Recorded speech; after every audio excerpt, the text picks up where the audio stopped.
I'm Valerie Bastien from RockSource360.com. RockSource360.com is the only website where you can study with rock stars, receive advice from industry pros, find out about cool tools and tips to help you make it in the music business, and promote your band. Please visit our website RockSource360.com to find out more. Today, I will be talking to a very important figure in the music industry, Paul Reed-Smith from PRS Guitars. He shares with me some of his thoughts on his career, and he reflects on the events of the last few months that took place to celebrate the 25th anniversary of PRS Guitars. It's alright, jealous of the man that you wish I was. It's alright, loving you right. It's not every day that we get to talk to someone that builds guitars and that has such a great line of guitars like you do, so we're really happy to have you with us. Can you tell us the story about how you fell in love with playing and building guitars? Sure. First of all, thanks for having me. I appreciate it. You're welcome. My brother, first of all, well, let's start with my mom. She brought home a record with 4 guys on the cover, and they were just their heads, and they had all this extra hair, which ended up being Meet the Beatles, right? And that record kind of had its impact, and seeing them on Ed Sullivan had their impact. But my brother bought a record with 2 white guys and a black guy on the cover, and the black guy had big eyes on his shirt, and they had these big fros. And my brother said, he says, well, these guys are really big in England. And I went, okay, that's interesting. So he left, and I was so curious. I opened the record without his permission and listened to the whole thing. By the time Hendrix played Are You Experienced on the end of the second side, I was cooked. It's done. My mind was blown. I never heard anything like that my whole life. And then I got into Humble Pie records, and I got into Santana stuff, and I got into Jeff Beck stuff, and I got into Led Zeppelin stuff, and I got into Return to Forever, and I got into Deep Purple, and I got into all kinds of stuff. And I was hooked. It was done. And the problem was, if I walked in the store and I played guitar, everybody would run away. If I walked into the store and brought a guitar that I had made, it would draw a crowd. And I had to pay attention to that feedback from the world. So that was kind of the way it was. I mean, still to this day, if I play guitar in a store, everybody's yawning. If Johnny Highland plays a guitar in a store, it draws a crowd. If I open a guitar I made, it draws a crowd. So it's still the same way, even though I'm playing with all these guys. Yawn, yawn, yawn. My guitar playing is boring the hell out of everybody, and the guitar makes it fascinating people. You know, I'd rather it was the other way around, but that's just not the way it is. But first, are you experienced? Or have you ever been experienced? Well, I have. Well, I know. So when you started building guitars, you had a repair shop as well to help you make ends meet, right? I worked in other people's repair shops, and I had a repair shop both. Oh, okay. So that's how you learned, and I guess it was a wonderful source of information having to fix everybody else's guitars. And today, thanks to that experience, you have guitars that are known to be really reliable and sturdy for staying in tune and sounding great both for rhythm and solo parts. So what areas of your product line today would you still like to improve? There's still room for improvement?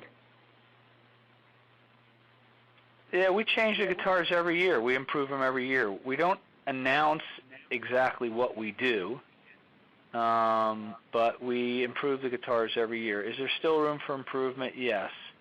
There have been some guitars that I've played recently that I don't think have any room. At some point, the string can't get any louder. It just doesn't have enough weight. Sometimes it can't last any longer vibrating. There's a point of no return. And when we hit that point of no return, and I've heard it with some of the acoustics and some of the electrics, you know, I'll say to the people here, you know, this one's a stone cold 10. It's done. It's cooked. There's not going to get any better. I keep in my office some old vintage guitars, the holy grails of vintage guitars, and I do that so I can compare what we make now to what history says is the real deal. And if I make a rock star guitar, I'll show them the old guitars and show them the one I made them, so that they can compare to history. It's impossible to fight a memory, but if you have the old guitar in your hands, then there's no memory. You're actually playing what it is. So I would say, yes, there's room for improvement, but there's been a few cases recently where I don't think there is room for improvement.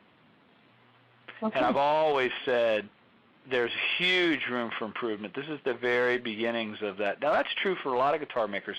They experiment until they're 50, and then they do the same thing over and over again. And I'm 53. I'm a little late to the party, but I'm getting there. Yeah. By the way, it's not just me. There's 250 people here making guitars, Right. It's quite a large family that you have, a big team. Ted McCarty was the former president of Gibson and also a longtime mentor. And you often say that the apprentice surpasses the master. So do you feel that you've achieved that? No. There are times where we have done better in some regards. There are times where we haven't done as well in some regards. I think just coming even right now.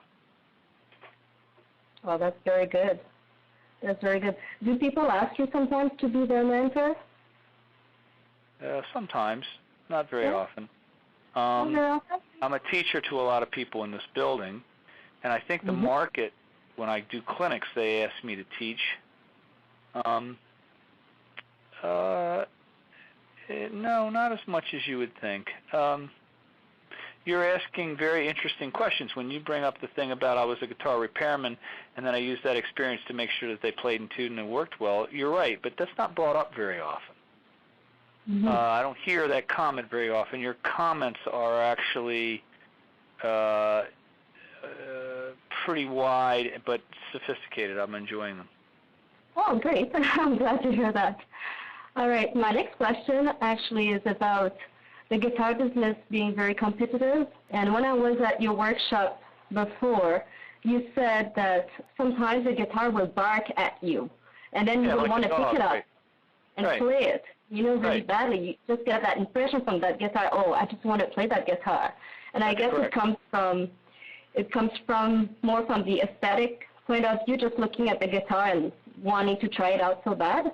So how do you make your guitar stand out from the crowd when it comes to designs and that aspect of the business? Well, 80% of the information people bring in is with their eyes, so it's got to be somehow attractive to you visually. That is the indication of whether it will play well or feel good, right? That's important. Some of the visceral, it's yours, I have very little to do with. Or the people here have very little to do with, other than that, if the instrument's loved and cared for, in my experience, there's a much better chance that it will find a home than it's not loved or cared for. But when you hire somebody, you can't say you have to love this instrument. It's not something you can require somebody to do. You can require them to stand there, do the job that they do, move their hands in the right way, whatever it is, right? I think sometimes people with a dog know it's their dog, know they would be that animal for a long time, and with really remarkable guitars, sometimes it's that way too. Their guitars are kind of neat because they're tools for musicians to make a living on, and the tool a musician's going to use is something he's highly aware of long term. It is. It's a piece of art in every aspect, because I have lots of guitars too, and I have my guitar room, and I hang all my guitars on my walls, and I think it looks cool. So I like a guitar that plays well, but if a guitar looks ugly to me, I'm not even going to try it out. You know what I mean? Yeah. And you have lots of guitars with special graphics on them, and I like that. It makes the guitars really unique. It's kind of cool.